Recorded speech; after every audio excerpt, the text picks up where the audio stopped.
అందరికీ నమస్కారం. మన కథలో ఛానల్ కి స్వాగతం.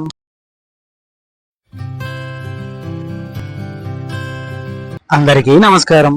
వెల్కమ్ టు మన కథలు ఛానల్.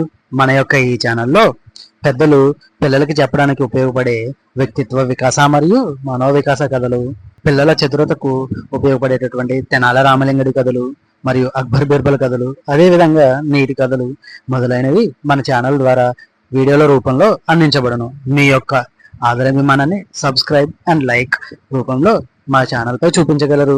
మరి ఇంకెందుకు ఆలస్యం? మరి ఆలస్యం చేయకుండా మనం ఈ రోజు కథలోకి వెళ్ళిపోదామా? Yes, sir. Yes, sir. ఈ రోజు మనం చెప్పుకోబోయే కథ అసలైన ధనవంతుడు. పుస్తకాల సంచితో నడుచుకుంటూ పాఠశాలకు వెళ్తున్నాడు అనంత్. బడికి సమీపంలోని చెట్టు కింద ఓ ముసలాయన కూర్చొని ఉన్నాడు. అయ్యా, 3 రోజుల నుంచి ఏమీ తినలేదు, ఆకలిగా ఉంది అంటూ దారిన పోయే వాళ్ళ ముందు చేయి చాస్తున్నాడు. కానీ ఎవ్వరూ పట్టించుకోవడం లేదు. అది చూసిన అనంత్ అతడి ఎదుట నిల్చున్నాడు. అంతలో తనతో పాటు 9వ తరగతి చదువుతున్న ప్రదీప్ సైకిల్ పైన స్కూల్ కు వెళ్తూ అనంత్ను చూసి ఆగాడు. అనంత్, మీరు పేదవాళ్ళు, నీ దగ్గరే ఏముండదు, ఇక ఆయనకి నువ్వేమిస్తావు? మేము బాగా ఉన్నవాళ్ళం. లంచ్ టైంలో ఏమైనా కొనుక్కునేందుకు నేను ఇంటి నుంచి డబ్బులు తెచ్చుకున్నాను, అందులో నుంచి ₹1 ఇస్తానులే అంటూ తన జేబులో నుంచి డబ్బు తీసి ముసలాయన చేతిలో పెట్టి వెళ్ళిపోయాడు ప్రదీప్. కాసేపటి తర్వాత అనంత్ కూడా క్లాస్ కి వెళ్ళిపోయాడు. ఆ రోజు లంచ్ బ్రేక్ లో పిల్లలందరూ భోజనం చేస్తున్నారు.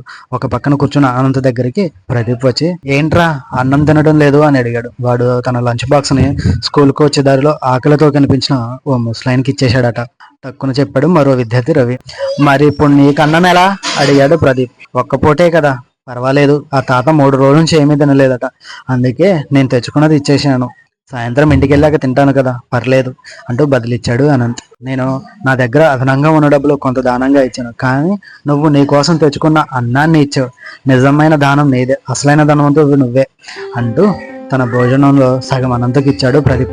అప్పటి నుంచి తను డబ్బు ఉన్నవాడిని నా గర్వాన్ని విడిచిపెట్టాడు, అహంకారం లేని దానగుణాన్ని అలవాటు చేసుకున్నాడు. ఇది ఈ రోజు కథ. ఇలాంటి మరిన్ని కథలతో మళ్ళీ మేము ముందుకు వస్తాను. మా యొక్క ఈ కథల ఛానల్ మీకు నచ్చినట్లయితే లైక్ చేయండి, షేర్ చేయండి, సబ్స్క్రైబ్ చేయండి. అదేవిధంగా మీలా మరో నలుగురితో మన ఛానల్ని సబ్స్క్రైబ్ చేయించండి. ధన్యవాదాలు. ఉంటాను మరి.